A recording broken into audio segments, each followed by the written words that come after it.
ABP news ने कल public interest में आपको अंकित सकलानी की कहानी दिखाई थी। अंकित सकलानी का परिवार मदद मांग रहा है, मदद चाहता है ताकि उनके बेटे के बारे में कुछ पता चल पाए। और मैं इस वक्त दिल्ली में मौजूद हूं। दिल्ली में मेरे साथ मौजूद हैं प्रिया, जो कि अंकित की छोटी बहन है, कजन सिस्टर हैं।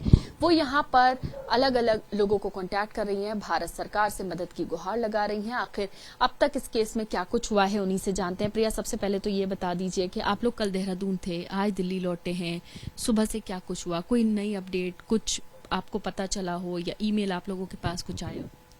मैम, मैं मॉर्निंग जैसे ही वहीं से रिटर्न हुई हूँ, उसके बाद 10 o'clock मैंने हर जगह, हर ऑफिसेज में कॉल करना स्टार्ट कर दिया था कि मुझे कहीं से तो मदद मिले। तो मैंने ईमेल करी नरेंद्र मोदी जी को, आप देख सकते हो यहाँ पे कि मैंने खुद उनको पर्सनल मेल करी है।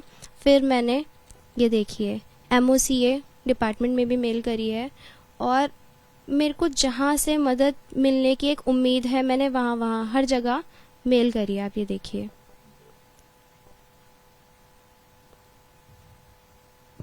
इस मदद में आप लोग क्या चाहते हो, क्या आपने लिखा है, अगर आप बता? मैम, इस मदद में हमने यही लिखा है कि हम आपसे बहुत ज़्यादा हैवी मन से ये कह रहे हैं कि हमारा भाई जो है वो इतने टाइम से मिसिंग है, 1 वीक से ऊपर हो चुका है। 18 दिसंबर की बात है, बाय ईमेल जो हमें शिप वालों ने बताया गया। क्या पता उससे भी पहले ये चीज़ हुई हो, हमें तो शिप वालों ने जो बताया है हमें वही पता है। और हम चाहते हैं कि इसके ऊपर जल्दी से जल्दी एक्शन हो। क्या पता हमारा भाई वहाँ पे जिंदा हो, हमें तो यही है, हमें यही उम्मीद है और हमें यही अंदर से भी है कि हमारा भाई जिंदा है। कंपनी जो है उसकी तरफ से कहा क्या गया था एग्जैक्टली, जो मेल आया? जो शिप कंपनी की तरफ से जो मेल आया था मैम, उसमें यही आया था कि आपका भाई ने सुसाइड अटेम्प्ट किया है। टर्की पोर्ट पे लगने वाला था, अराउंड 3-2 आवर्स पहले मतलब बाद में लगने वाला था। उसने उससे पहले ही ये अटेम्प्ट कर लिया है। कभी कह रहे हैं कि स्लिप हुआ है, कभी कह रहे हैं उसने सुसाइड करने की कोशिश करी है, मतलब कूद गया है। तो कुछ भी क्लियर नहीं है। जो हमारे पास इंफॉर्मेशन उन्हें देनी चाहिए थी वो कुछ भी क्लियर नहीं है। उसके बाद उन्होंने हमको ये बोला है कि हम रेस्क्यू कर रहे हैं। हमने पूछा कि आप रेस्क्यू वगैरह कर रहे हो, बाय कॉल हमने ये सब चीज़ें उनसे पूछी, तो पहले तो कोई जवाब नहीं दिया उन्होंने। उसके बाद थोड़े टाइम बाद जब हमने बहुत प्रेशरली उनको और कॉल करते गए, तो उन्होंने बोला कि हम रेस्क्यू ऑपरेशन कर रहे हैं। हमने उसी टाइम पे तुरंत ही हमने लाइफ जैकेट फेंकी थी, हमने बोट भी निकाली थी अपने, जबकि उनके पास सब कुछ चीज़ें अवेलेबल होती है शिप में, क्योंकि उनको इस चीज़ की ट्रेनिंग दी जाती है। अगर आपका शिप कहीं फंस जाता है, टॉर्नेडो में कुछ भी ऐसा होता है मिस हैपनिंग, तो आप लोग अपनी खुद सेफ्टी कर सकते हो। और मेरा भाई फर्स्ट टाइम तो गया नहीं था शिप में, उसको काफ़ी टाइम हो चुका है, 17-18 ईयर्स की एज से वो जा रहा है वहाँ शिप में। तो उसको ये उम्मीद हमें है कि वो अगर गिरा होता तो वो तैर के कहीं पे भी पहुंच सकता था, और अगर उसे किसी वेट के साथ नीचे फेंका गया तो मैम उसका कुछ नहीं कर सकते। बट हमें हमारे भाई के बारे में पता होना चाहिए कि क्या है। उन्होंने हमें कुछ भी चीज़ प्रॉपरली नहीं बताई है अभी तक। यानी कि 18 दिसंबर को आखिरी बार आपके पास एक अपडेट आती है और उसके बाद आप लोगों के पास कोई अपडेट नहीं है। तब से देहरादून में परिवार उनका मौजूद है, उनके माता पिता हैं, उनकी पत्नी है, बच्ची है, भाई है। वहां से क्या कोशिशें आप लोग कर रहे हैं? वहां से क्या मदद आप लोगों को मिल पाई है? मैम, वहाँ से भी कोई मदद नहीं मिल पाई है। आज मैंने राजभवन के डिपार्टमेंट में कॉल करी थी, वहाँ से भी वो लोग बस यही बोले जा रहे हैं कि आप मेल करो मेल करो। मैम, 50 अबव मेल्स मैं कर चुकी हूँ तब से, हर जगह MEA MO, हर जगह PMO हाउस, हर जगह मैंने मेल करी। ऐसा कोई इंसान मैंने नहीं छोड़ा है। जो बड़े बड़े मिनिस्टर्स हैं उनको पर्सनली भी मैंने मेल करा है, बट कहीं से कोई रिप्लाई नहीं है। क्या किसी से मिलने की कोशिश की आपने, या किसी से मिलने का टाइम मांगा, या किसी के पास आप गई मिलने के लिए, कुछ बात हो पाई, या फोन पर किसी से बात हुई?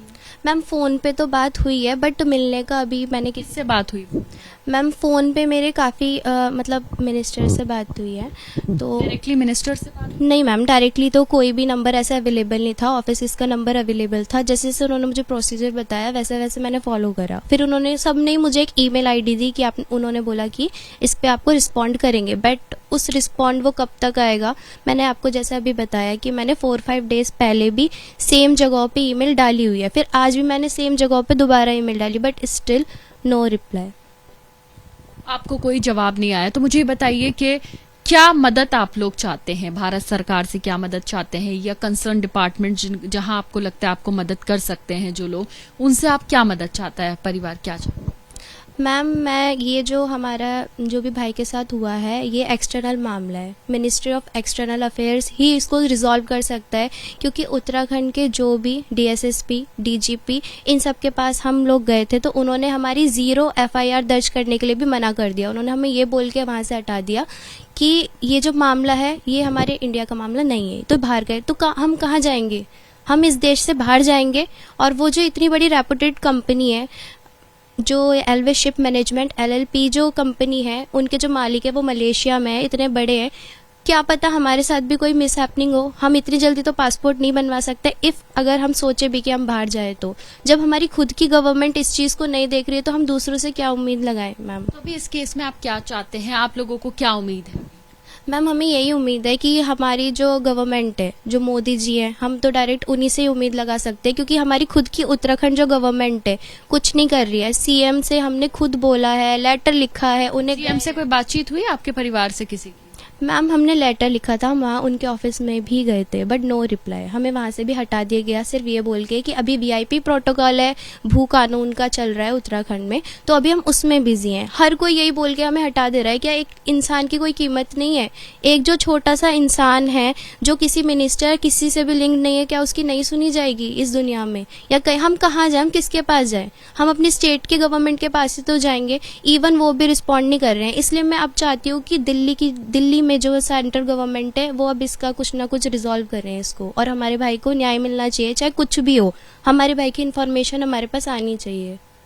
तो परिवार जो कि उत्तराखंड में है, देहरादून में है, कुछ परिवार के लोग जो दिल्ली में रहते हैं, पहले पूरा परिवार देहरादून में इकट्ठा था, कंफ्यूज था, इन्फॉर्मेशन नहीं मिल पा रही थी, लेकिन अब परिवार ये चाहता है कि भारत सरकार इस पूरे मामले में इंटरवीन करे और ये इन्फॉर्मेशन उन तक, करेक्ट इन्फॉर्मेशन उन तक आए कि आखिर उस शिप पर हुआ क्या था और अंकित के साथ क्या हुआ है, आखिर अंकित है कहाँ। इस बारे में परिवार जो है वो चाहता है कि उनको बताया जाए, जिसके लिए वो भारत सरकार से मदद की गुहार लगा रहा है। कैमरा पर्सन मनीष निहाल के साथ मदीहा खानी, BP न्यूज़, दिल्ली।